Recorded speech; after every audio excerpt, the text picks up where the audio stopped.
We're going to look at a problem similar to the demo that we just looked at, where if we have a spool of some kind that has a string wrapped around it and a mass attached to that string, and we allow the mass to drop, we want to figure out how fast our spool is going to be rotating at the end. So we go from this configuration with our ground down here to our after picture is going to look like this. So the object is now down here, and our spool is now rotating with some angular acceleration. And we're trying to figure out what that angular acceleration is going to be. I'm sorry, some angular velocity, and we're trying to figure out what angular velocity that's going to be. So to do that, we'll need to know some information about our spool, as well as our hanging mass. So first off, let's figure out the information about our spool. Let's set the radius to be, let's go 0.4 meters. And we'll say that the mass of the spool is going to be 2 kilograms. And we'll say that the spool is a solid cylinder.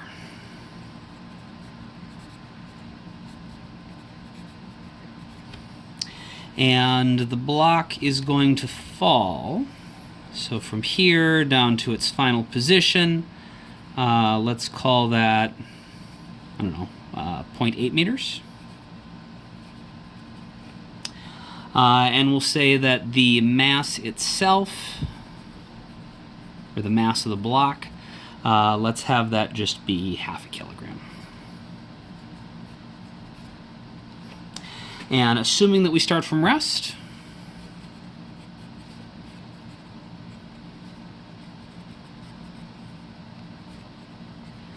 we want to find the final angular speed of the spool. So I mentioned before there are two approaches we can use to a problem like this. We can either try to solve it using torque or using, let's see if I can make this, I don't know why everything is so blue. Hopefully that's a little better. We can either approach this using torque or energy.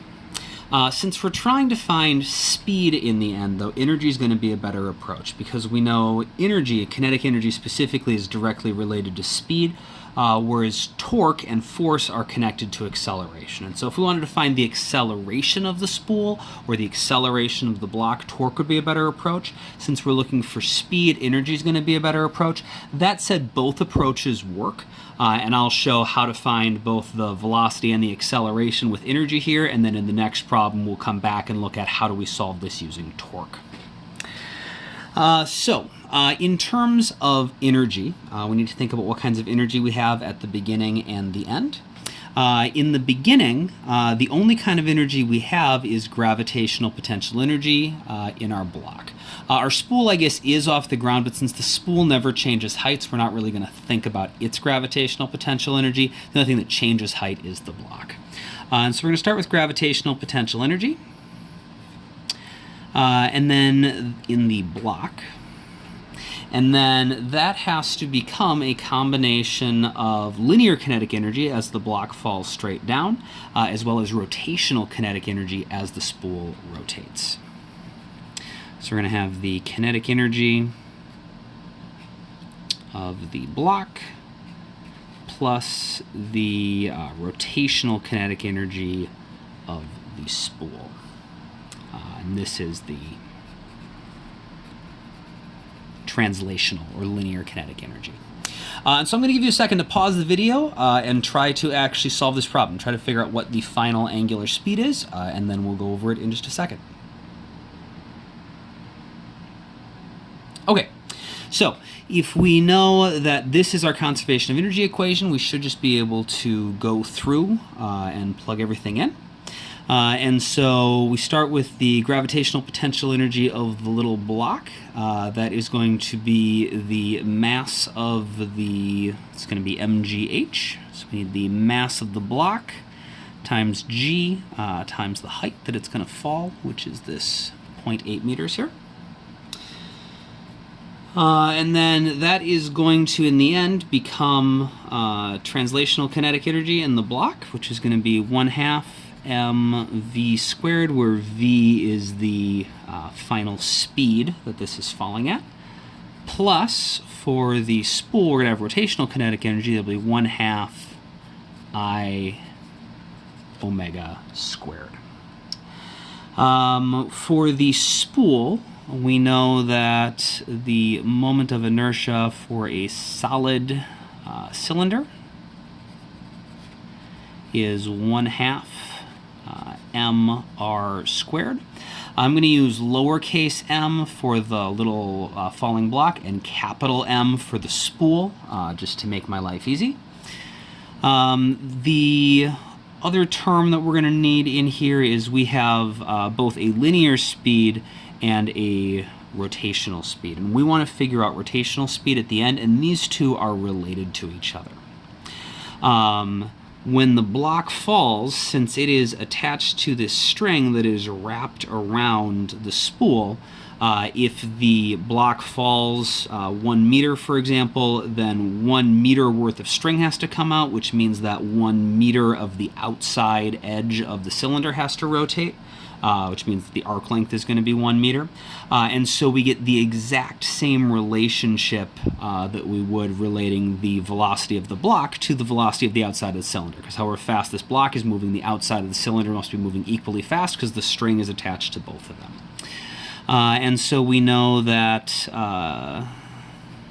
if that is the case, the speed of the outside of the cylinder is equal to r times omega, or omega is equal to v over r. But we want this relationship because we want to eventually get everything in terms of omega, not v.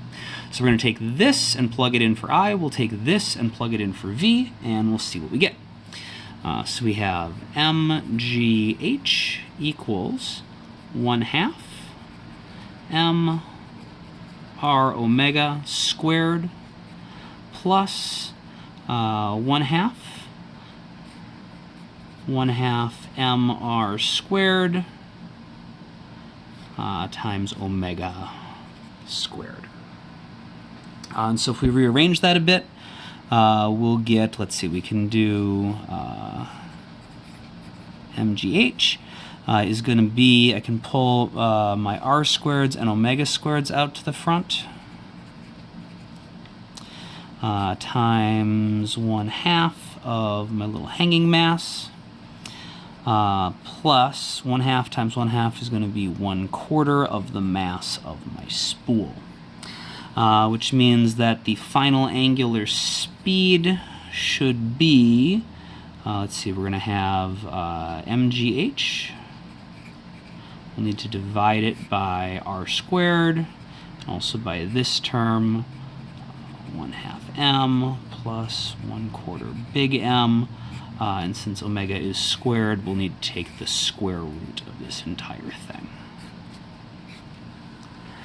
So I'm running out of space here, so we'll go on to the next page to actually get the answer numerically, but algebraically, this should be the solution. So we said final angular speed was going to be the square root of mgh over r squared times 1/2 the hanging mass plus 1/4 the mass of the spool. And so that's going to be, we said that the falling mass had a mass of 1/2 of a kilogram, times g is 9.8.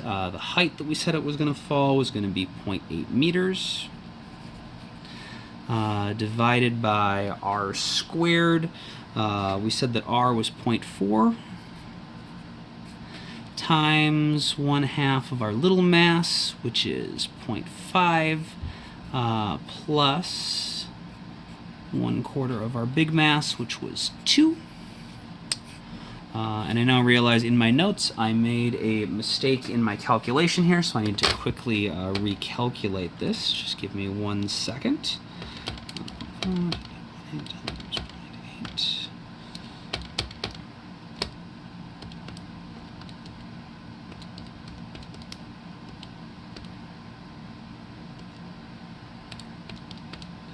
I believe the answer should be 5.7. 1/5, so we'll say 5.72 radians per second. If we wanted to figure out what the angular acceleration of the spool was as it was falling, to do that, we could use the kinematics.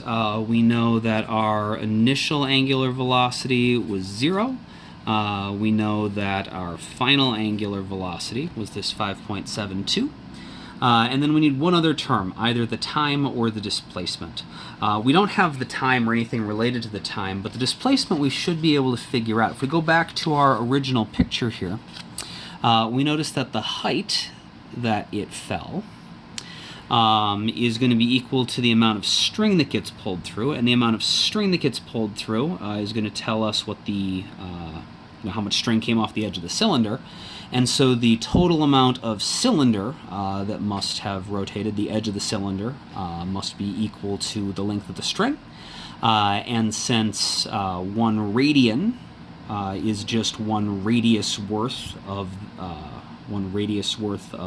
the circumference going by, we should be able to convert this height into the arc length that rotated through. So our change in angle is just going to be based on the total arc length that rotated divided by the radius, and the arc length of the cylinder that rotated is equal to the height that the block fell, because that's just the length of string that came down, so that's the length of string that would have caused the cylinder to rotate, divided by r. And so that is going to be 0.8 meters divided by 0.4 meters. I guess that's pretty easy. That's going to be 2 radians. And so then we just need the kinematic equation that connects initial and final speed, acceleration, and displacement. And so that should be that the final speed squared is equal to the initial speed squared plus 2 times the acceleration times the displacement, using the angular versions, of course. And so that means that our acceleration should be equal to our final speed squared minus our initial speed squared divided by 2 times our angular displacement. So that should be 5.72 squared divided by 2 times 2. And so that should be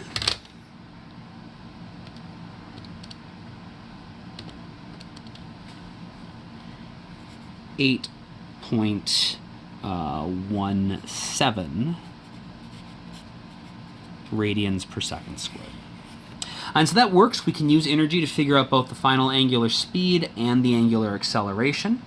That said, torque is a more efficient approach if we wanted to just get directly to the angular acceleration, because we know just like force is related to acceleration, torque is related to the angular acceleration. And so energy is great if we want to find the speed first.